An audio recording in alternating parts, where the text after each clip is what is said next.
Now, most of you must have got this book, or at least seen what has been issued on this occasion. And I am sure it was done with a purpose, the very photograph thereon. It's a banana tree submerged in water. It's a very common feature here, just across the Ganga. And I am sure the photograph is from there. Now this is what probably this whole seminar is about. Why this and how to combat it? Of course, the scientific things, the scientific fraternity will decide and discuss as to how to combat plants in such situation and prepare them for such a thing. But I would just like to share some thoughts that had come to my mind. We all take environment a bit too lightly, and I may not be wrong in saying we take it for granted. But if in last 10 years you must have noticed, Mother Nature has been warning us that you can't take us for granted. Previously, we could predict, well, it's 10th of June, rains will begin. It's October, this will be the season. It's December, Christmas time, it will rain. But can we do that now? The whole thing has gone haywire. 3 days back, Bhagalpur had a record rainfall. Never recorded probably at this time of the year. Now, why is all this happening? Now, there is what I call a natural law, nature's law, that anything that is there should be permitted to remain in that state. If you disturb its state, it will rebound. Now, this has application in physics, the Newton's law. Every action has equal and opposite reaction. You have in your horticulture, you do something wrong with a tree, it will rebound, it will die, it will stop flowering, it will stop fruiting. Leave it in its natural environment, don't disturb it, it will harvest. Now that is the natural law. What we have been doing now is, we have been plundering the natural resources.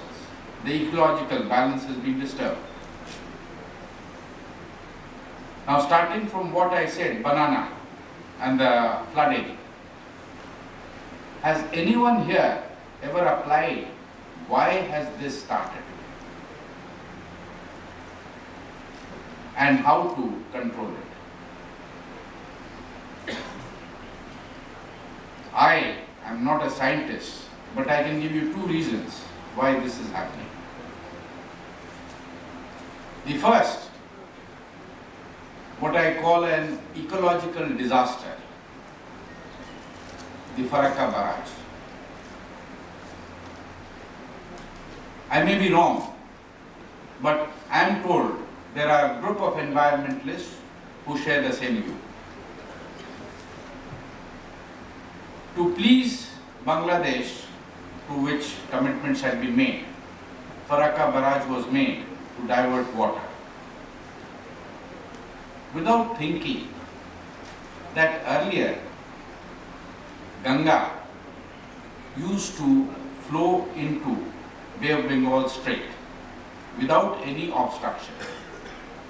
The result was all the Himalayan silt or all the silt it carried got discharged in Bay of Bengal. Therefore, you will find that prior to 1970s, one did not hear of floods and all in this area. Now you stop the flow of water at Farakka. What happened? the sedimentation started downstream.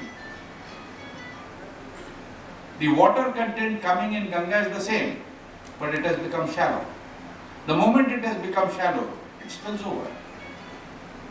So who has created all this problem? We have done it for ourselves. Now one of the ways of undoing it is start dredging. But unfortunately, people calculate in money terms that dredging is too expensive. My thinking is, think the other way around. Is flood relief cheap? The amount the government spends on flood relief, rehabilitation, could all be saved if you start dredging. Now most of the people here would be surprised if I told them that till 50s, there used to be a regular steamer service from Banaras to Guwahati. A regular steamer service every day, transporting goods and passengers. Can you even think of it now?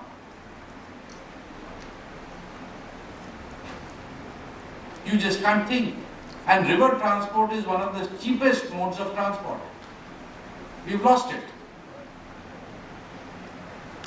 Now surely there is something wrong that is happening.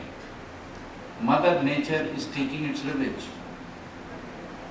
You have stopped its flow, it will disturb you. We talk of the curse of Kosi. It's hardly a curse. If scientifically you analyze, it's very simple. The silt it carries from Himalaya gets deposited easily. Once it gets deposited, the river changes course. And that is how Kosi is moving all the way from one place to another. Dredge it, provide it a firm basis, it will be controlled. So there are things which we should think. And the law is, don't play with nature, otherwise nature will make you play. Make friends with nature, utilize nature. Now people talk of planting trees. I can give you two examples where indiscriminate planting has caused hazard. One, a natural disaster. I don't know if I am correct, but this is what I had read. 2 years back, Ladakh was flooded. Most of the houses there were destroyed, a lot of people got killed. Ultimately, the defense forces owned up the responsibility. Not that they created the situation. Ladakh, which had no tree, not a single tree, not a blade of grass. When the defense establishments came, they planted a lot of trees.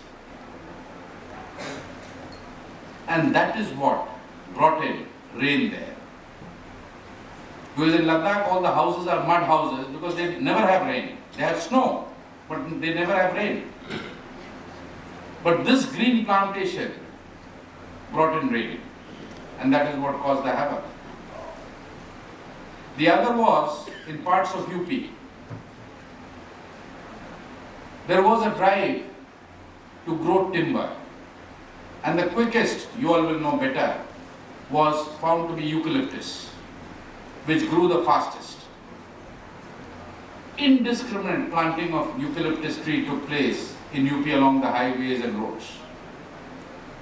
Very soon people found that the subsoil water has dried up. And then people realized that in Australia, in fact, eucalyptus is used to dry marshy area and reclaim it.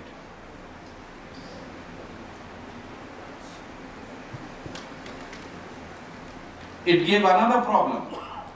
When eucalyptus germinates the flowers, it causes terrible allergies, which people were not aware. Now on one hand you had forestation, plant trees, the other hand unplanned, unstudied change of ecology led to a disaster. So you have to balance. Now, how to control is something which the government should do, not by legislation, by persuasion.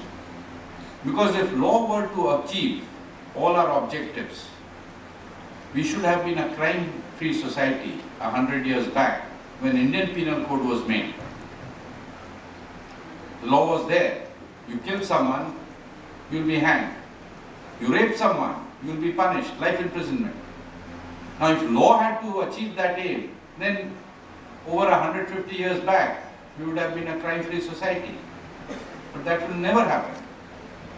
What is required is a social movement. People should be made aware. Now, we realize, we see, but do we realize? There's a difference between seeing and realizing. The easiest example is when we drive out. We see a lot of filth everywhere, garbage. We see it, but do we realize that it is garbage? It should be removed. Do we do anything? We leave it, the municipal councillor will do. But do we inform the municipal councillor that there is garbage to be removed? We pass the buck. Now that is what is called social awareness. Now if socially you are aware and every person protests, things will change. Now government policies, for example, I'll give you two examples, one very near home. We have Kahalgaon, the super thermal power station. You'll be surprised to know that all over the world except India, thermal power plants are not sanctioned unless there is a complete environmental clearance. Secondly, the fly ash they generate must be used 100%. The normal rule is you have a thermal power plant, you have a brick making plant with it. So all the fly ash that is generated goes into brick making because that saves the environment from setting up the brick kilns. Now in Bihar, government has not yet realized the importance. Go to western UP, Maliabad, where you have the Dasheri mango. In that entire area and 5 kilometers from that area, it is prohibited by law to set up any air polluting industry including brick kilns. It's prohibited by law.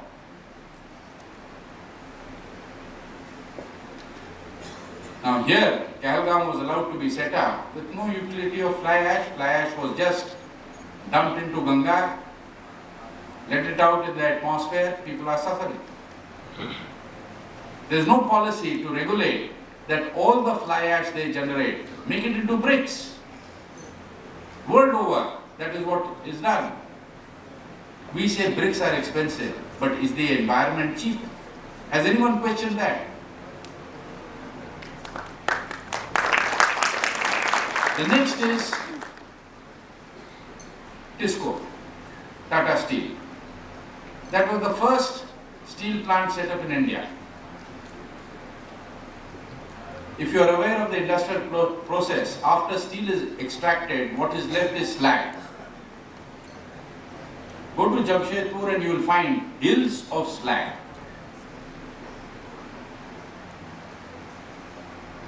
You go abroad and see steel plants which are much bigger, you won't find it there. It's not there. And what's the difference?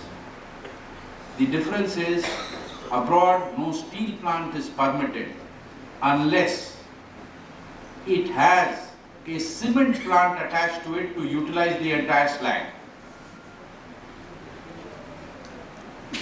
I asked one of the people from senior officials from TISCO that why didn't you do it? They said, well, in 1987, we applied and we got permission. We had been asking for government permission to set up a cement plant, slag cement plant they call it, for last 40 years. But the government always refused it under the garb of MRTP, that is Monopolies Restricted Trade Practices Act. That Tisco is a dominant industry, Tatas are a big group, so permitting them more industry will make them bigger, so stop them. They forgot the environment issue altogether. Now ultimately, 87 onwards, the government view changed. They said, all right, set it up. And they set up a whole big, huge cement plant, which they have of course now sold. But the slag is now being used for cement. You don't have to dig up all your hills. You don't have to break up the hills. You don't have to pull down the forest to get gypsum. You have slag available there. Make as much cement as you want. It's a waste product otherwise. But government permitted the private industry to do it, but government itself is not doing it. SAIL has got not a single cement plant. Steel Authorities of India doesn't have it. All the slag is getting dumped all over the place. Now that is going to be a big environmental hazard because it is a non-productive soil. It's a dead soil. You can't grow anything on it. Then we talk of floods. Europe getting flooded, this place getting flooded, India getting flooded. Rains have just started, Brahmaputra is already getting flooded. Why is this happening? Why is this excessive rain? Now one of the scientists evolved a theory that the quantity of water on earth is a fixed quantity. Now water includes ice, vapor, water. This is a fixed quantity. We are not manufacturing or adding water. Now it is up to us. With global warming, the ice caps are reducing. What is the effect? The frozen water is shrinking. We have liquid water. Liquid water, the sea level is going up. The area covered by water that way is going up. Evaporation goes up. Evaporation goes up, more rain. Now it's a cyclic process. We are now discovering tunnels, people who are living in areas which are now 100 feet underwater in the sea. Caves are being discovered. That means the sea level was 100 feet low. A calculation has shown that if water level in the sea rises by 20 feet, apart from other places, Bombay will be no more. And that is not very far off.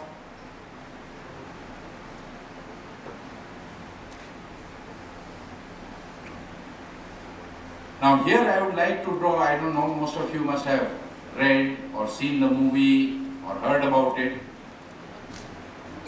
an inconvenient truth.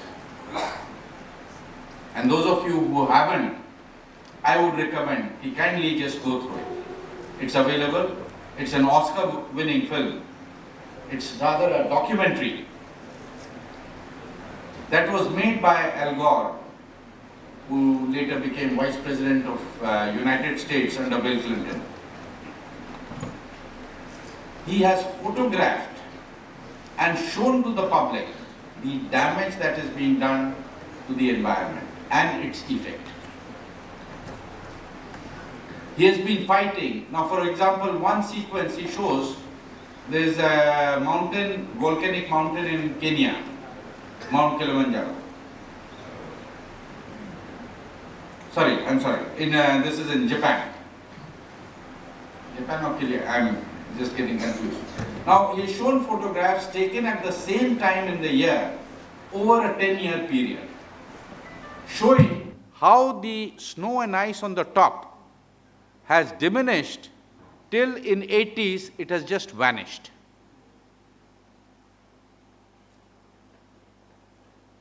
There's no industrial development there, but it has just vanished.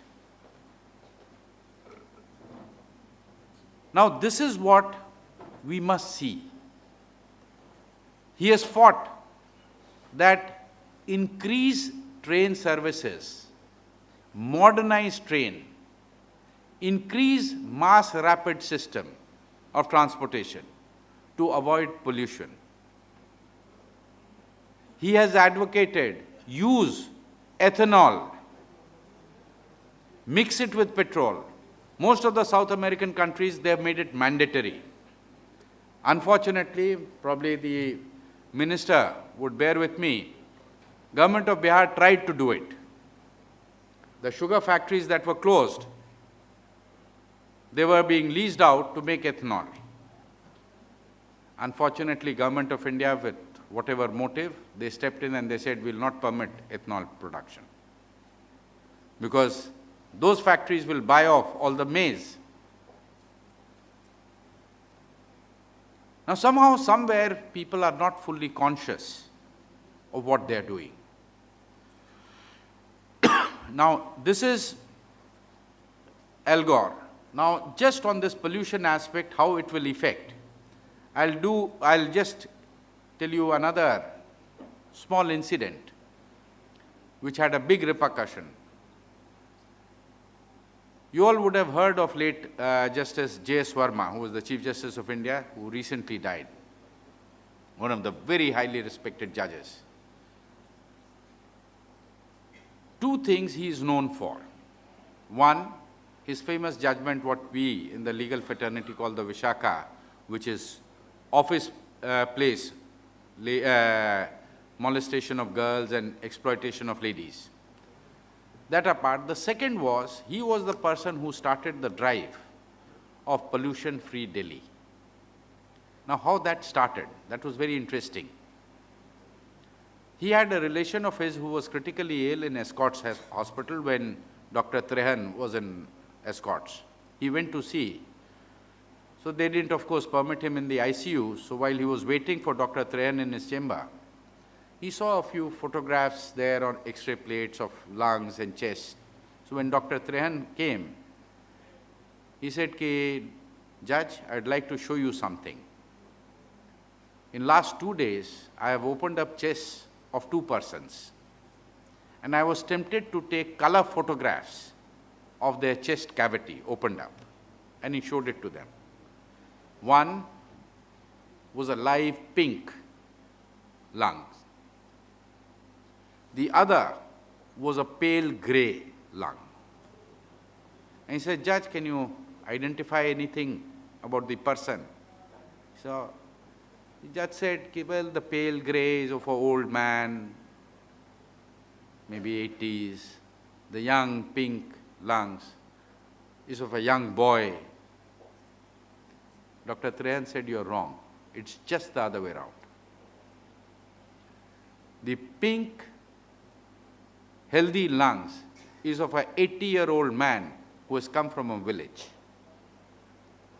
This pale gray lung is of a 25-year-old boy of Delhi because of pollution.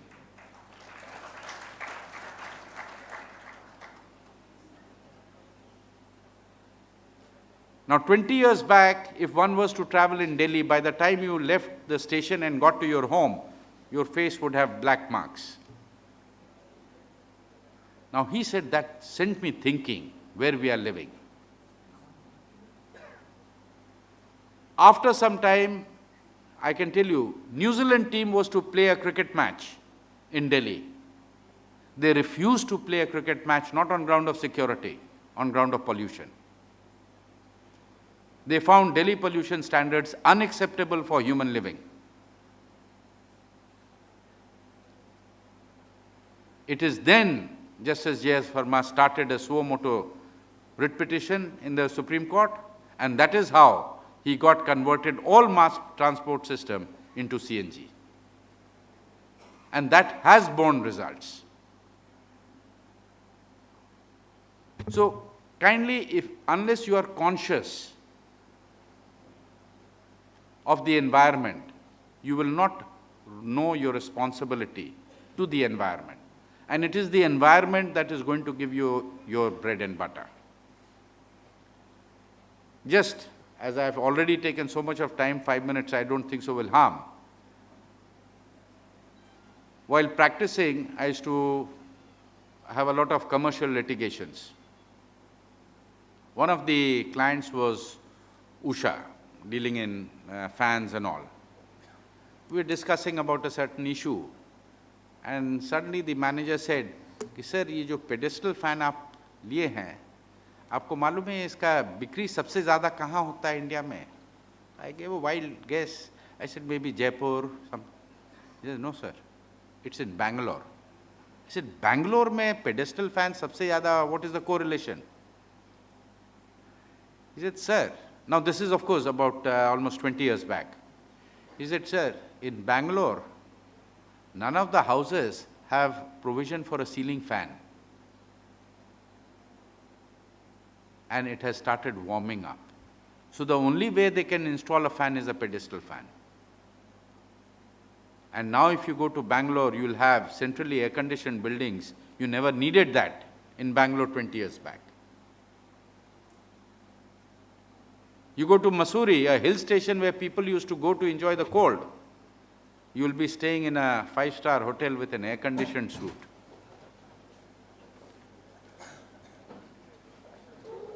Now that is denudation of environment. Go to Mussoorie, you will find half of the hills, they have been denuded of all the forest cover because of limestone quarrying. So Mussoorie has heated up. But fortunate to say, I had been to Shimla and I realized one thing. I've been to Shimla twice or thrice earlier also. That Shimla was one of the greenest hill stations I came across. And I told them, I had met a few people from the forest department. Fortunately or unfortunately, all the higher-ups were from Bihar. And they said that Shimla, Himachal is one of the areas which has a net addition to green cover. United Nations has acknowledged it. And there they are very strict.